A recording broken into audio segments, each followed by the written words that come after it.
Hello everyone, good morning, welcome back to a new blog. তো আজকে সকাল থেকে ওয়েদারটা খুবই সুন্দর, জানলা দিয়ে বাতাস আসছে। আর আমি সকাল সকাল ঘুম থেকে উঠে পড়েছি, কিন্তু আমার ঘুমটা ছাদনি, খুব ঘুম পাচ্ছিল। তার জন্য ভাবলাম যে স্নান করে নিই। তাই তারপর স্নান করে আমি পড়তে বসছি, টাইমারটা সেট করে নিচ্ছি। এখানে আগের দিনে যে মাসিক পত্রিকাটা কিনে নিয়ে এসেছিলাম যুবকৃষ্টি, সেটা দিয়ে আজকে স্টার্ট করছি। সেখানে কিছু অঙ্ক আছে, সরল সুদের অঙ্ক। তো সেই অঙ্কগুলোই করছিলাম। আর তারপরে সকালের খাবার খেলাম। আর তারপরে যে দেখতে পাচ্ছ অঙ্কগুলো যেটা বাকি ছিল, আগের দিন করেছিলাম 20টা আর 7টা অঙ্ক বাকি ছিল, সেই অঙ্কগুলোই করে নিচ্ছি। তো অঙ্কগুলো সবই পেরেছি, একটু সহজই ছিল। আর তারপরে যে এখানে জিকে ওয়ান লাইনার ছিল, সেইগুলো আমি এখান থেকে পড়ছিলাম। খুব সুন্দর সুন্দর বেছে বেছে যেগুলো ইম্পর্টেন্ট সেগুলোই দেওয়া ছিল। আর তার জন্য আমার খুব ভালো লাগছিলো এগুলো পড়তে। আর সেখানে কিছু ইংরেজির যে ইডিয়াম, ফ্রেজাল ভাবও দেওয়া ছিল, সেগুলোই পড়ছিলাম। তো এই মাসিক পত্রিকাটাতে অনেক অঙ্কও থাকে ভালো ভালো। সেই অঙ্কগুলো করলে প্র্যাকটিসটাও হয়ে যায়। আর জিকেগুলো অনেকটা ভালো লাগে পড়তে, এখানকার যে কমন জিকে থাকে কিছু কিছু। তো তারপর আমি দেখছিলাম যে আর কি করা যায়। তারপরে আমি যে ইতিহাসের ভাবলাম যে রিভাইজ করি। তো সেখান থেকে প্রাচীন ভারতটা রিভাইজ করছিলাম। এগুলো তো আমি পড়েছি আগে, ইতিহাসটা তো আমার কমপ্লিট হয়ে গেছে, তোমাদের আগেই বলেছি।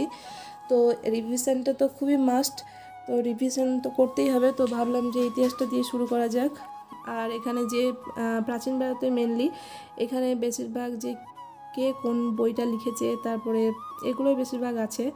তো তারপরে আমি ভাবলাম যে কালকে যে বইটা কিনে নিয়ে এসেছি, যে জিকে বইটা নীতিশ ঘোষের, তো সেই বইটা খুবই ভালো। চ্যাপ্টার ওয়াইজ কিছু এমসিকিউ কোশ্চেন দেওয়া আছে, কিছু না অনেকটাই দেওয়া আছে। আর সেখান থেকে স্ট্যাটিক জিকেও করা যায়। তো তার জন্য আমি এই চ্যাপ্টারটা আমি কমপ্লিট করে নিচ্ছি।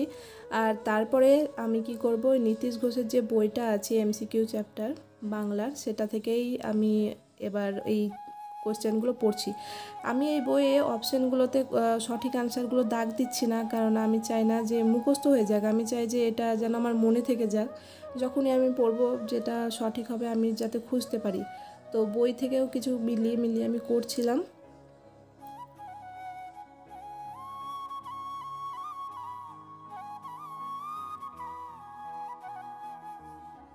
আর কিছু কিছু বইয়ে আমি দেখলাম, ক্র্যাক WBCS-এর যে বইটা থেকে আমি পড়ছি, সেখানে কিছু ইনফরমেশান, অনেকগুলো ইনফরমেশান দেওয়া নাই। তো সেগুলো লুসেন্টের যে জিকে বইটা, সেই বইটাতে প্রপারলি পেয়ে যাবে, কেননা পুরো ওটা এসএসসি জন্য কভার করে, তার জন্য। তো তারপরে সেখানে আমি এই যে স্ট্যাটিক জিকেটা একটু পড়ছিলাম। এখানে স্ট্যাটিক জিকে যে পুরস্কার এবং সম্মান চ্যাপ্টারটা দিয়ে শুরু করেছি। এখানে পুলিৎজার পুরস্কার, দাদা সাহেব ফালকে পুরস্কার, এসব রকম অনেক রকমই আছে। তো সেগুলোই পড়ছিলাম। স্ট্যাটিক জিকেটা খুবই একটা ইম্পর্টেন্ট, কারণ এখান থেকে অনেকটাই কোশ্চেন আসে। তো ক্লার্কশিপের জন্য তো জিকেটা অনেকটাই ইম্পর্টেন্ট। তারপর আমি স্নান টান করে লাঞ্চ করলাম। আর তারপরে পড়ছি ভারতীয় সভ্যতার উদয়, যে সেকেন্ড যে চ্যাপ্টারটা সেটা পড়ছি, পরের চ্যাপ্টারটা। তো সেখান থেকে যে যুগগুলো আছে, যুগের কোশ্চেনগুলো করছি আর পড়ছি থরলি।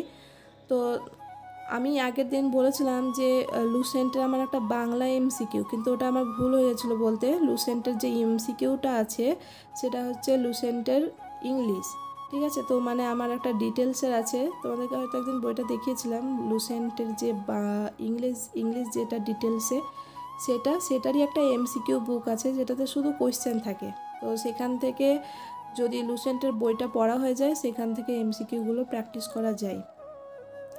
ক্লার্কশিপ এক্সাম শুনছি যে দু মাস কি আড়াই মাস পরেই হবে। তো প্রিপারেশন করার জন্য একটু টাইম পাওয়া গেল। তো সেই টাইমে রিভিশনটা করতে হবে ভালোভাবে। জিকেটাতে নাম্বার তোলাটা একটু কষ্টকর, কেননা জিকেটা সবসময় মনে থাকে না, আবার কোনটা প্রচুর পড়তে হয়। তার জন্য আমি চেষ্টা করছি যে ম্যাথ আর ইংলিশ থেকে নাম্বারটা একটু চেষ্টা করার, তোলার। তো তার জন্য ম্যাথটাতেও ভালোভাবে টাইম দিতে হচ্ছে। আর সন্ধ্যা হয়ে গেছে, আমি চা খাচ্ছি। তো তারপরে আমি পড়তে বসলাম। পড়তে বসে যে জাতীয় কংগ্রেসের অধিবেশনগুলো আছে সেগুলোই লিখেছি, সভাপতি, সাল আর কোথায় হয়েছিল। তারপরে রাত্রিবেলায় আমি একটা মক টেস্ট দিয়েছি, একটা প্র্যাকটিস সেট কিনে নিয়ে এসেছিলাম সেখান থেকেই। তো আজকের ভিডিও এখানেই শেষ করছি। যদি কিছু ভালো লাগে তো সাবস্ক্রাইব করতে পারো।